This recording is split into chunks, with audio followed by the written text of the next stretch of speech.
رحمن رحمن ساعدني يا رحمن اشرح صدري قرآن املأ قلبي قرآن. دویم تپوس کړي د جنۍ عمر 10 کالی او حیض هغه راشي دا په دې باندې رمضان روزه فرض شي ځکه جنۍ د 9 کالو والا 12 کالو پورې دا بالغه کیږي الک 15 کالو باندې بالغ کیږي او د نن زمانه زموږ خوراکونه څخه خراب تراب دي ملاوټونه او سبل سری نالکان په 14 کال کې بالغانی او جنکۍ چې کوم نه هغه په 9 کال کې بالغانی چې حیض راغلی بیا خو خبره ختمه بیا به روزي نشي کمزوري وي داغه دغه چې کار به پسړې نه کوي او خو خوراک به کوي د مړانی ما په خوري ما پېشمنی کې ما خام کې دا غیر سره به طاقت لکشانتي به حالي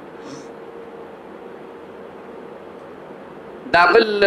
تپوس کړي افطاری اور ساری میں اگر وقت پورا ہو تو بغیر اذان کے افطار کیا جا سکتا ہے ہاں اذان د مانزه د پاره دی او په دې روزه کې دومره چې عام خلک د اذان ته په انتظار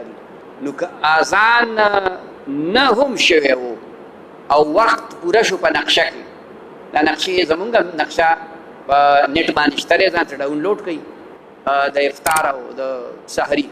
نو چې وخت پاغې کې و شباس پتا باندې پابندي ولګېده کولوا واشربوا حتى يتبين لكم الخيط الابيض من الخيط الاسود هغه وخت پورې تا ته د خوراک اجازه ته چې شپه ختم شي او سبا شروع شو بس تا باندې کوم نه خوراک بند شي او کازان چې مخ کې وک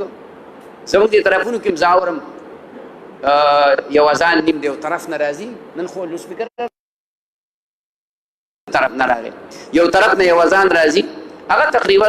نیکبخت چې کوم دیانو واته منټه مخکې اذان کوي نو هغه اذان باندې لغه کیږي دا کوم اذان چې د نقشه کې دی ټیم دی دغه په خدا ټیم چې وشه اذان شوی او کنه شوی تا من روزه بنده هغه کازان مخکې کړي او ټیم نو شوی ته خوراک کوه د خدای بنده په 15 منټه کې غوسره چې کوم دیانو 3 ډوډۍ خوري یو جماعت کې مو خیال نه جماعت کې مو چې کړه په شو سړی اوچتو کنه اوچتو نو په لک سات کې ځان مور کو کنه زدل تخف قلار اذان مو کما دعا مو ویما بیا لاړ شمه برانډه کې چې کوم دیانو طالبان سره مزرو جماعت کوم نو هغه بیا موړم شمه او لا خلق د ورون نه راغلی مطلب باندې پوښي چې شپږته منټه اذان هغه ټیم ته پاتې او د آشنا اذان مخکې وکړو کوي بګر دا سره زمونږ څه کار دا خو دا خبره نه پوي دی نو پاغي باندې خپل خوراک کوي ځان دولګي مړ کوي نار روزي مني سي خدای مرګري تاسو ګره غیر مقلد د لور سره نکاح څنګه غیر مقلد خو کافر نه دی البته مونږ ته خو کافر وای دا مقلدین دي د امام ابو حنیفه په مسلک باندې دي نو هغه مونږ ته البته ښه نظر نه کوي خو نه داسې نه ده مونږ مسلمانان یو او هغه ته مونږ کافر نه وایو هغه ته مونږ کافر نه وایو نبی اسلام وایي زمونږ قبله طرف ته مونږ کوي دا مسلمان خیر نه ګناونه وبکی غلطي وبکی کمزوري وبکی مونږ کې مشتري بلا کمزوري نو نکاح ور سره کیږي او خدا نکاح سره وکا ولی چې نارینا د زنانا مشر الرجال قوامون علی النساء ممکن ده خدای پاک ستا سره د نکاح په وجه باندې هغه د غیر مقلد دا مسلک نه راوړي او مقلد جوړ شي ځکه د خاون په خزي باندې سړی نن خو خبره ولټه شوی غوندې د خیر خو بیا نمبر 1 بیا هم خاوني وای خپل کې کلاکی کوي دې یاري ګم مطلب باندې کوئی مینا جدا شي دی یاره جدا شي خلک وي دا پلانې وي د خزینه یریږي ته نه داغو سره مینا ډیره زیاته نو